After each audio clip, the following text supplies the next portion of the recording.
My name is Schinnel Small. I am an associate professor of instruction at the Bellini College of AI, Cybersecurity, and Computing at the University of South Florida.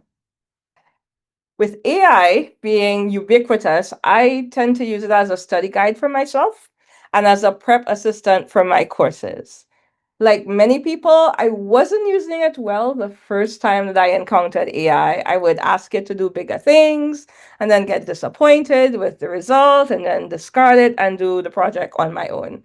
But I started applying a little bit of problem decomposition to my prompts. So what I would do is I would break up my problem, ask very small things with a lot more context, and the results were much better.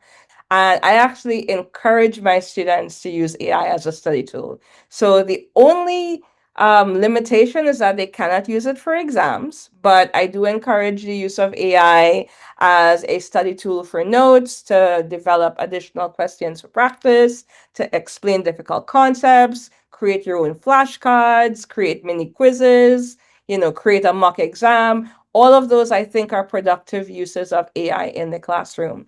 I'm also planning to use AI a little bit more in my intro class by moving away from the creating code from scratch to the let's generate some code using AI tools, and then let's analyze the code, evaluate the prompt, and debug the code that was generated so that students can work on their analytical and debugging skills.